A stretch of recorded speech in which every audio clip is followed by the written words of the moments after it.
Oi pessoal, hoje eu tô aqui para conversar com vocês sobre riqueza nas descrições e apresentar uma técnica que funciona muito bem quando a gente quer dar aquele tom emocional para algo que está sendo descrito na sua história. Como escritores, nós sabemos que existem informações que precisam ser passadas ao leitor, seja para ele se situar, seja para ele acompanhar um acontecimento. Então eu preciso contar para ele o que está acontecendo, como é o ambiente que cerca o personagem e entre outros elementos, inclusive que eu citei no vídeo anterior, né, sobre os elementos que costuram uma história: ação, sentimento, pensamento, fala, etc. E quando nós falamos sobre descrição, seja do ambiente, seja de um objeto, de uma pessoa ou principalmente de um acontecimento, você precisa tomar um certo cuidado quando você está fazendo uma descrição que tem um peso emocional para o seu personagem, que tem um peso emocional para a história. Por exemplo, se o meu personagem está entrando num supermercado, eu não preciso fazer uma descrição toda floreada de como é aquele supermercado, como são as prateleiras, como ele se sente ao olhar para aqueles caixas, para as prateleiras. Agora, se o meu protagonista está entrando em um velho supermercado que foi o pai dele que fundou tantos anos atrás e é a primeira vez que ele entra naquele supermercado depois de muitos anos afastado da família. Percebem como essa entrada no supermercado ganha outra tonalidade e merece uma descrição completamente diferente? Então uma coisa é eu descrever o meu personagem entrando num supermercado no seu cotidiano, outra é descrever o personagem entrando nesse supermercado que tem todo um significado histórico para ele e de repente pode estar marcando um momento de reencontro na história, um momento de emoção, um momento que ele vai chorar, repensar, perdoar, ser perdoado. Por isso, a riqueza na sua descrição, ela está muito relacionada à necessidade da riqueza. Ela está muito relacionada à carga emocional e à importância daquele momento ou daquele local, daquela situação, daquela pessoa. Eu vou dar um exemplo para vocês do livro O Navio das Noivas, de Jojo Moyes. Deixa eu mostrar o livro aqui para vocês. Não sei se alguém já leu. Eu já li outros livros da Jojo. Nesse livro em especial, eu devo dizer pra vocês que eu admirei demais a maestria das descrições da Jojo. Só vou contextualizar brevemente o trecho que eu vou ler pra vocês. As mulheres estão em um navio de guerra, a Segunda Guerra Mundial terminou, então mulheres australianas que se casaram com soldados ingleses estão sendo levadas até os seus maridos em uma travessia de navio. Esse navio é um velho porta-aviões, é a última viagem desse navio, ele já tá muito velho, os aviões não têm mais utilidade porque eles já cumpriram sua função na guerra, né? Mas ainda assim os aviões estão posicionados no navio. Era uma noite muito quente, então as mulheres estavam dormindo todas na parte aberta do navio, na parte superior do navio. E o capitão, que é um capitão extremamente apegado ao navio e aqueles aviões, ele recebeu a ordem para jogar aqueles navios no oceano, porque eles não teriam mais finalidade. E isso mexeu com o capitão, porque o capitão ele tá vendo que a sua carreira tá prestes a terminar, aquela é a última viagem do capitão, ele vai aposentar logo depois disso e ele não quer nem pensar muito nisso. Ele tá sentido por ser a última viagem daquele navio, ele é muito apegado ao navio também. E quando ele recebe essa ordem, o despejo dos aviões na água, ele é um momento emocionalmente profundo pro capitão. Então eu vou ler para vocês o seguinte. Eu vou ler esse acontecimento de um jeito que eu livremente transcrevi, descrevendo o que aconteceu. Assim que o dia amanheceu, acordando algumas das mulheres que dormiam no convés, os mecânicos começaram a empurrar os velhos aviões até a borda do navio. Tentaram fazer pouco barulho para não acordar quem ainda dormia. Eles leram a documentação em voz alta e, um a um, empurraram os aviões para que caíssem no oceano. O impacto com a água foi silencioso e os aviões afundaram até sumir de vista. Contei pra vocês o que precisa. Vocês conseguiram visualizar a cena, certo? Vocês entenderam o que aconteceu. Mas vocês se envolveram emocionalmente com esse acontecimento? Vocês se emocionaram? Agora eu vou ler nas palavras da Jojo. De propósito, eu transcrevi de uma maneira fria, apenas descrevendo o que aconteceu, para vocês sentirem essa diferença. E eu vou depois contar pra vocês a técnica que a Jojo usou aqui e vocês podem usar nos seus textos. Quando o dia raiou e tocou os corpos seminus das mulheres com sua luz fria e azulada, algumas acordaram e se enrolaram nos lençóis.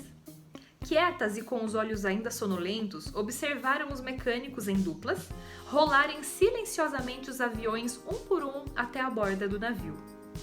Com o mínimo possível de instruções para não acordar quem ainda dormia, os aviões, com as asas dobradas, contemplaram o céu pela última vez, alguns ainda chamuscados e riscados, resultado das vitórias em combates aéreos.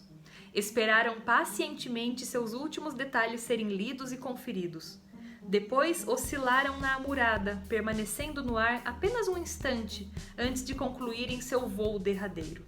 O impacto na água foi surpreendentemente silencioso e, arrastadas pelas correntes do Oceano Índico, as aeronaves afundaram aos poucos, até uma suave aterrissagem final no leito de algum mar secreto.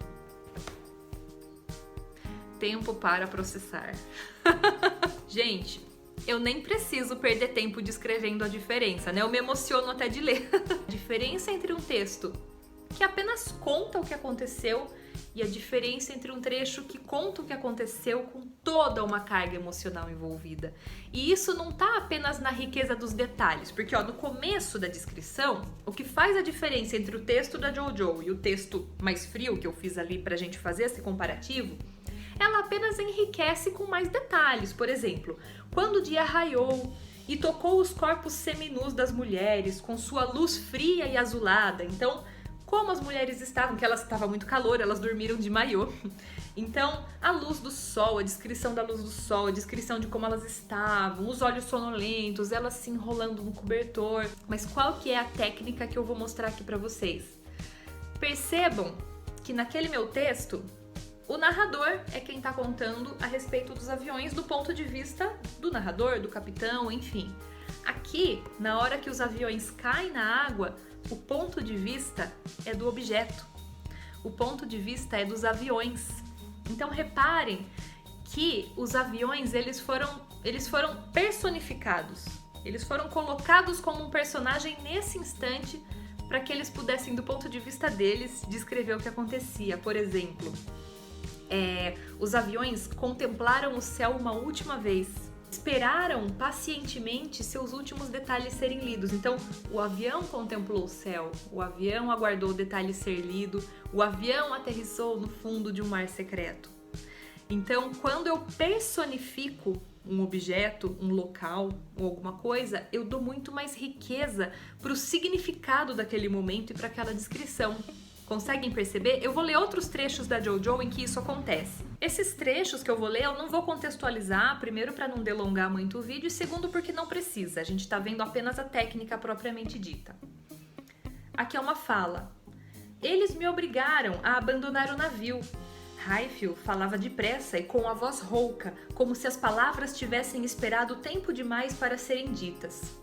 Aqui as palavras foram personificadas. Ela podia dizer apenas, Highfield falava com a voz depressa e com a voz rouca, como se tivesse esperado tempo demais para dizer tudo aquilo. Mas não, como se as palavras tivessem esperado tempo demais para serem ditas. Esse é justamente o momento em que ele está contando um grande segredo para uma pessoa. Outro momento em que isso acontece. Ao redor deles, o velho e cansado navio estalava e parecia gemer em protesto, mais alto ainda do que o incessante rugido do motor.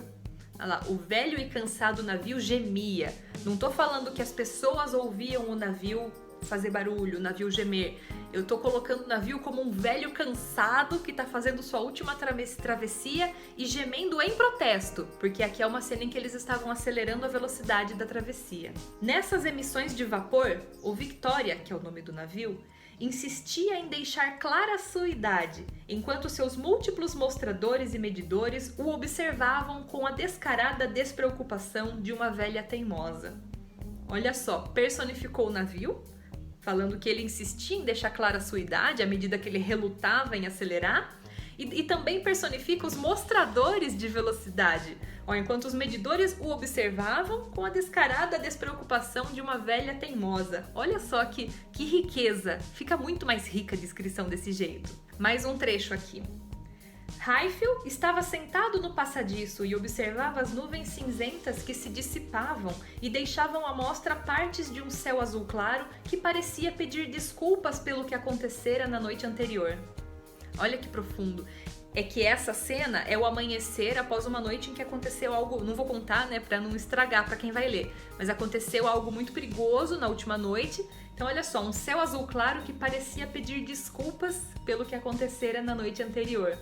Então, deixa bem clara aquela sensação da calmaria após a tempestade, quase que literalmente nesse caso, personificando o céu. Olha que interessante, que forma interessante de colocar a descrição desse céu. Ela nem precisava ter colocado isso, não trouxe informação alguma para a história, mas trouxe uma carga de sentimento, trouxe uma emoção.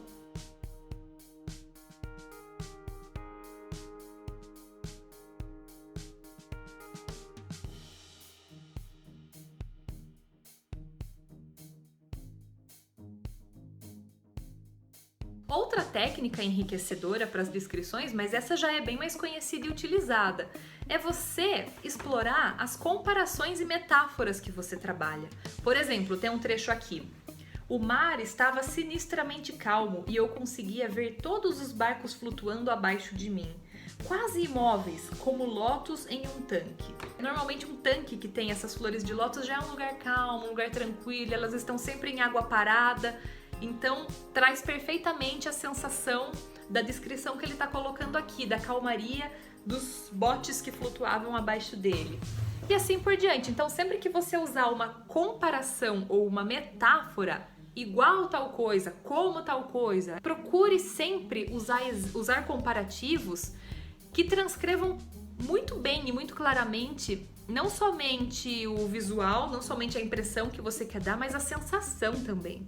Assim como nesse exemplo do lótus flutuando em águas paradas, né? Bom, eu espero ter ajudado vocês com essa técnica da personificação de objetos, de ambientes, de seres inanimados que de repente, no meio de uma descrição, é colocado brevemente um ponto de vista daquele lugar, daquele objeto e enriquece bastante a carga sentimental que aquela descrição vai trazer para a história.